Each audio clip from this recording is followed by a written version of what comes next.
ब्रह्मा जी ने कामदेव का निर्माण किया, और कामदेव का निर्माण किया तो कामदेव ने आके ब्रह्मा जी की मति खराब कर दी, और ऋषियों की भी मति खराब हो गई। तो उसमें ये प्रसंग हमने छुपा लिया है क्योंकि समय नहीं है, इसीलिए ज्ञान का सहारा रखना चाहिए हमको। जब व्यक्ति अपनी इंद्रियों को छुट्टा छोड़ देता है तो सारे संबंध जलकर नष्ट हो जाते हैं। इसलिए इंद्रियों को कभी खुला नहीं छोड़ना चाहिए, कंट्रोल में रखना चाहिए। बहुत ज्यादा मर्यादा का पालन जीवन में करना चाहिए। और इसीलिए हमारे शास्त्रों में कहते हैं, ऋषि मुनियों का कथन है, जवान बहन बेटियों के साथ भी भाई और पिता को अकेले नहीं रहना चाहिए। मर्यादा रखो, सावधान रहो। ब्रह्मा जी की मति भ्रम हो गया कामदेव के निर्माण के बाद, और तब धर्म ने इस बात को शंकर भगवान से कहा, और शंकर भगवान ने थोड़ा सावधान किया। सावधान, धर्म के पिता हैं ब्रह्मा, तो उनको बुरा लगा। फिर शिव जी से कहलवाया, शिव जी ने कहा, सावधान ब्रह्मा, क्या कर रहे हो? तो ब्रह्मा जी को बड़ी शर्मिंदगी हुई। अब ब्रह्मा जी को लगा कि हम लोग तो गृहस्थी हैं, शंकर भगवान बैरागी हैं, पार्वती जी हैं, सती हैं नहीं। अब उनको लगा कि जैसे मैं कामदेव से आसक्त हुआ, क्या शंकर भगवान नहीं होंगे? अब तो पीछे पड़ गए कामदेव के कि तेरे आने से मेरे मन में काम जगा, तू शंकर भगवान के मन जगा, मन में कामदेव को काम को जागृत कर। और शंकर भगवान उस समय तप कर रहे थे, कहां? हिमाचल राज्य के शिखरों पर। बहुत तो जब हिमाचल राज को ये पता चला कि शंकर भगवान तप करने आए हैं, तो उनकी सेवा में लग गए। उस समय पार्वती जी 5 वर्ष की थी, 5 वर्ष की थी।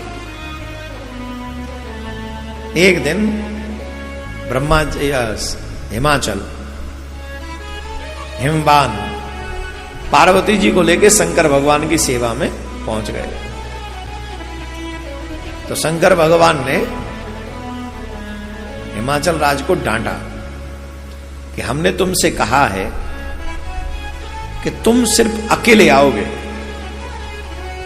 और कोई नहीं आएगा, और तुम अपनी पुत्री को ले आए, यह अनुचित है, यह तुमने ठीक नहीं किया। अब हिमाचल राज तो शांत हो गए, कुछ बोले नहीं। लेकिन पार्वती मैया को बड़ा अजीब लगा कि हमारे पिताजी को हमारे कारण से डांट दिया। बेटियां कभी पिता का उपहास और अपमान नहीं बर्दाश्त करती हैं, तो बेटियां तो तुरंत खड्ग में से तलवार निकाल लेती हैं, म्यान में से खड्ग निकाल के तैयार हो जाती हैं। बेटियां पिता का अपमान नहीं बर्दाश्त कर सकती, वो कहीं भी। पार्वती माँ को बड़ा अजीब लगा कि ये तो ठीक नहीं किया। तो कहा कि मुझे आपसे संवाद करना है। कहा कहो। यहां पर पहला संवाद हुआ भूत बावन भोलेनाथ और मां पार्वती का, और उन्होंने कहा, आप मुझे भिन्न रूप से देख क्यों रहे हो? मैं आपसे अलग थोड़ी हूं, मेरा और आपका तो संबंध जन्म जन्म का है। मेरे बिना तो आप क्या कर लेंगे? मेरे बिना भाई ये जो संसार चल रहा है, दो से ही चल रहा है, ईश्वर और प्रकृति। प्रकृति माने मां पार्वती, शक्ति आदिशक्ति सर्वेश्वरी राधा रानी। श्री कृष्ण ही पुरुष हैं और ये प्रकृति ही राधा है। बोले इसके बिना क्या कर लेंगे? प्रकृति के बिना ये संसार आपका चलेगा? और बहुत सुंदर बातें मां पार्वती ने कही। तब भगवान भोलेनाथ को लगा कि देवी जी आ गई हैं। बोले ठीक है, ला सकते हो। पहली बार परमिशन दी, ला सकते हो। साधक को अपोजिट स्त्री साधक हो तो पुरुष से डिस्टेंस पे रहना चाहिए, और पुरुष साधक हो तो स्त्री से डिस्टेंस पे रहना चाहिए। ज्यादा मेलजोल करने की आवश्यकता नहीं है। ये फोनन में आग लग जाए तो फंद कट जाए, भजन बढ़ जाए। कसम थे फोटो भेज भेज के ही पता कर लेते ये पसंद है कि ये पसंद है। हमें चूल्हो पसंद है, वो भेज दे। हर चीज में मर्यादा होना जरूरी है। जब से फोन आए हैं तमाम घर टूट गए।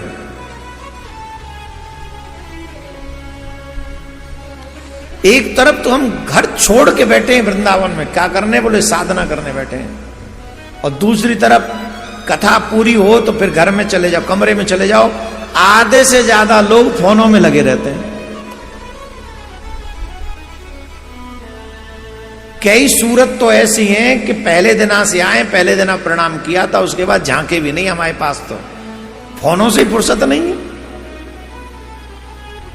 फोनों में लग रहे हैं। हालांकि हमें जरूरत नहीं है, इतने परेशान हैं हम तो कि हमें तो अब 2 दिन मिलने भी मत आओ, हम तो इतने खुश हैं, हमें घर जान दो अपने।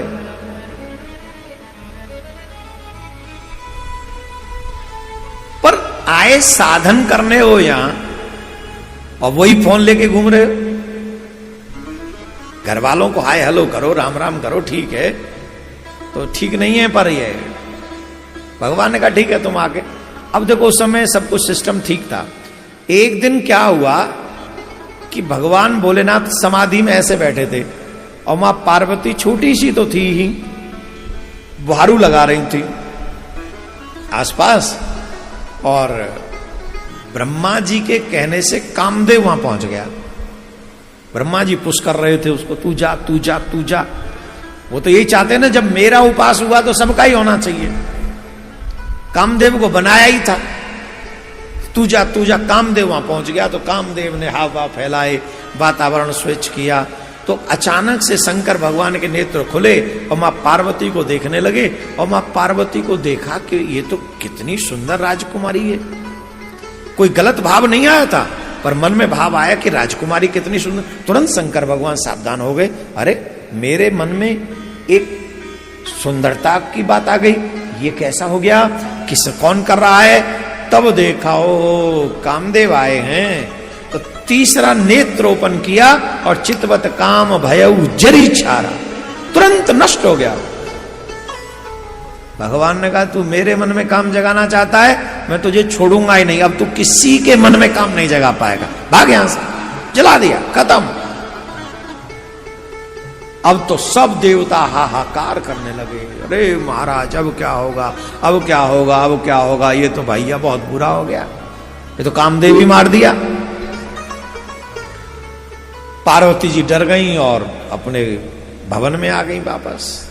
नारद जी आए, नारद जी ने उनकी हस्तरेखा देखी और हस्तरेखा देखकर बताया कि तुम्हारे भाग्य में तो कोई जोगी बाबा ही लिखा है, लेकिन जितने इसमें गुण दिख रहे हैं ना, ये सब गुण शंकर भगवान में।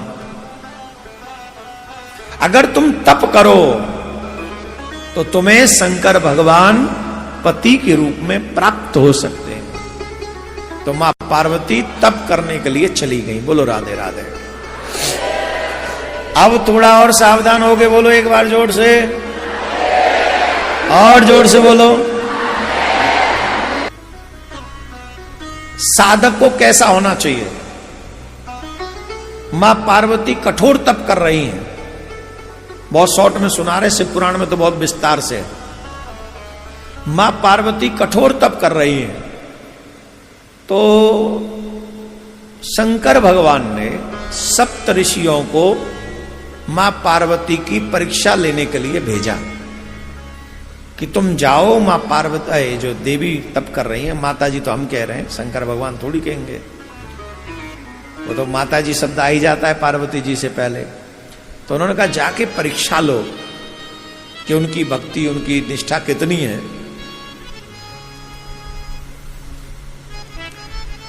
सप्त ऋषियों ने जाके कहा देवी तुम क्या कर रही हो, इतना सुकोमल तुम्हारा तन है, लगता है किसी राजा की राजकुमारी हो, और इतना कठोर तप कर रही हो, किस लिए, क्या आवश्यकता आन पड़ी? तो मां पार्वती कहती है मैं आप सभी ऋषि प्रवरों को प्रणाम करती हूं। वैसे तो आप मुझे देखें और मेरी कामना को देखें तो आप मेरे ऊपर हंसेंगे, आप लोग सोचेंगे भला ऐसी कामना क्यों पाल रखी है, पर सच तो यही है कि यही मेरी कामना है। आप संत हैं, आपसे मैं छिपा नहीं सकती, यही मेरी कामना है। यही सच है। मुझे बताने में संकोच भी हो रहा है, पर आपसे छुपा भी नहीं सकती। मैं अपने गुरुदेव नारद जी के वचनों को मानकर यहां पर शंकर भगवान को अपने पति के रूप में पाने के लिए तप कर रही है। उनको पति के रूप में पाने के लिए। तो सप्त ऋषियों ने कहा किसके कहने पर? बोले नारद जी के कहने पर। बस हो गया काम। नारद जी बोले हमारे गुरु जी। गुरु जी नारद, वो घर फोड़ा, वो गुरु है तुम्हारा? बोले हाँ। ले फिर तो मिल गए तुम्हारा, जय मार तो जी हाल है तुम्हारा। अरे उस नारद ने हमारे संग रहता है ज्यादा, हम उसकी बात नहीं बता सकते तुमको। हमारे संग रहता है, अब संग रहने वाले व्यक्ति की बातें ज्यादा नहीं बतानी चाहिए। पर तुम जैसी सुकोमल राजकुमारी के आगे भी अगर छुपाव करेंगे तो तुम्हारा पूरा जीवन नष्ट हो जाएगा। अरे उस नारद ने भला किसका किया है? वो नारद गुरु बना दक्ष प्रजापति के पुत्रों का, ऐसा ज्ञान दिया वो आज तक लौट के नहीं आए। घर नहीं बसने दिया उनका।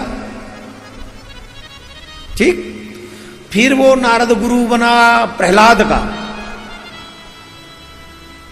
बाप बेटे में लड़ाई करवा दी, बाप बेटे में। अरे पता नहीं कौन सा प्रवचन देता है, चिकनी चुपड़ी बातें करता है और फिर फंसा लेता है, और फिर शिष्य वही करता है जो गुरु वो नारद चाहता है। मतलब आपस में लड़ रहे वो बाप बेटा। देवी हम तो एक ही बात कहेंगे, अगर अपना भला चाहती हो तो नारद को जितना जल्दी हो सके भूल जाओ, उनके बताए मार्ग पे मत चलो। उसने किसी का घर नहीं बसने दिया, खुद का बसा नहीं है, खुद बेघर है और सबको बेघर बनाना चाहता है। अपना जैसे ही खड़ताल हाथ में पकड़ा देना चाहता है, वो तो सबको बाबा जी बना देना चाहता है। आप सरिस सब ही कहो की ना, वो अपने जैसा ही कर देना चाहता है। हमारी बात मानो और तुम देखो, तुम्हारे लायक हमारे पास बर है, इतना सुंदर बर है कि बस आनंद आ जाएगा। हम तुम्हारे लायक बर बताते हैं। देखो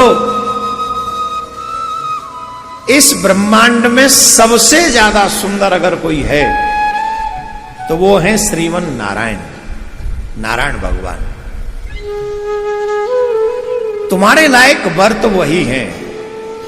अगर तुम चाहो तो हम तुम्हारा विवाह नारायण भगवान से करवा सकते हैं। बात करेंगे। इसको कहते हैं गुरु भक्ति। बोल कौन रहे? सप्तऋषि। और क्या कह रहे हैं? जिनको तुम पति के रूप में पाना चाहती हो वो भस्म लमाते हैं, वस्त्र नहीं पहनते, छाल पहनते, मृग छाल, नीचे मृग छाल और ऊपर हाथी की छाल पहनते हैं। वस्त्र तो है ही नहीं। ऐसे अमंगल रूपधारी से विवाह करोगी तुम? अरे नारायण भगवान से विवाह करो, हम तुम्हारा विवाह करवाएंगे।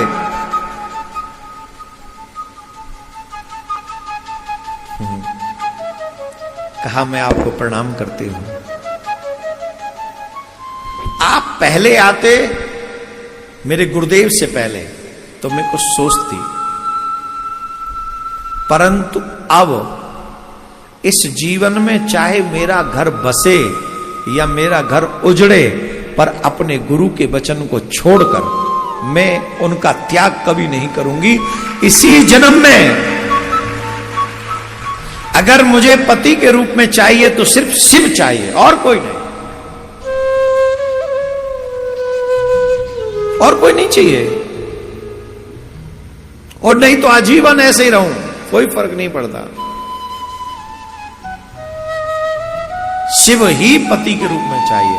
और मैं अपने गुरु के वचनों पर विश्वास करती हूं। जो मेरे गुरुदेव ने कहा है वो अकाट्य सत्य है। अब मैं आपकी बात नहीं मानूंगी, आपको मैं प्रणाम करती हूं, क्षमा चाहती हूं, आप पधारिए। सप्तऋषि चले गए और भगवान शंकर को जाके मैसेज दिया। एक और परीक्षा की कथा हम सुनाते। स्वयं शंकर भगवान पधारे, स्वयं शंकर भगवान पधारे परीक्षा लेने, ब्राह्मण का रूप बनाकर आए। आप लोग तो छोटे छोटे परीक्षाओं में फेल हो जाते हो। 2 महीने माला करी और इतने में बुखार आ गया तो बोले नहीं महाराज मंत्र पचा नहीं हमको, कोई दूसरा मंत्र दे दो। पाना किसको? भगवान को। भगवान को पाना है। और मंत्र कैसा चाहिए?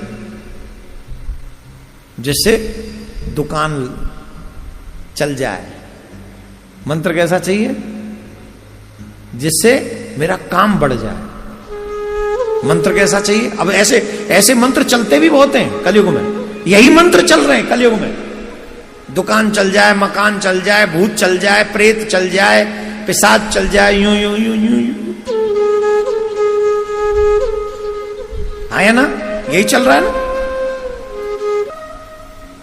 पहले ये डिसाइड करो तुम्हें भगवान चाहिए कि संसार।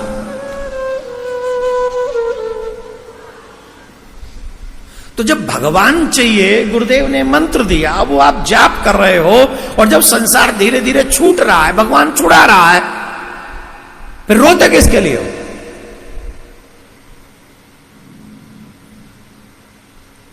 क्लियर हो ना पहले। संसार चाहिए कि भगवान चाहिए?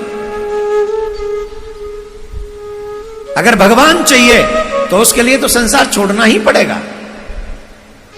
या तो अपने आप छूट जाए या फिर छुड़वा लिया जाए। रोना किसके लिए? और अगर संसार चाहिए तो फिर ये आके मत कहो कि भगवान से मिलवा दो। और संसार की चीजें मांगने के लिए आप यही मंत्र जो गुरुदेव ने दिया है, इसी मंत्र को निष्ठा के साथ जपो। जो मांगोगे वो मिल जाएगा। यही देगा प्रियकांत, यही देंगे। तो शंकर भगवान ब्राह्मण बन के आए। उन्होंने पूछा देवी किसकी तपस्या कर रही हो, क्यों तपस्या कर रही हो, इसके पीछे उद्देश्य क्या है? तो उन्होंने सारी बात बता दी कि मेरा ये उद्देश्य है, मैं शिव को पति के रूप में पाना चाह। अरे राम राम राम, क्या शिव का नाम ले रहे। और शंकर भगवान अपनी बुराई कर रहे हो। पहनने को वस्त्र नहीं है, भस्म लगाते हैं, नंग धड़ंग घूमते रहते, लंबी लंबी जटाएं हैं। कहां तुम महलों की राजकुमारी, कहां वो बाबा जी, क्या आवश्यकता है तुम्हें? उन्होंने कहा महाराज आपके हाथ जोड़ती हूं, निंदा मत सुनाइए। आज मैंने आपके मुख से निंदा सुन ली है, अब तो मुझे ये शरीर नष्ट कर देना पड़ेगा। अगर ये शरीर नष्ट नहीं हुआ तो मुझे पाप लगे। और महाराज चिता बनाई, चिता की अग्नि में जाके समाने लगी। और महाराज प्रणाम जाने लगी। जैसे ही जाने लगी अग्नि प्रज्वलित हुई तेज, मां पार्वती उसमें जाने लगी। लेकिन जैसे ही मां पार्वती उसमें गई तो जानते हो क्या हुआ? वो अग्नि शीतल होने लगी अपने आप। उनका एक रोम नष्ट नहीं कर सकी वो अग्नि।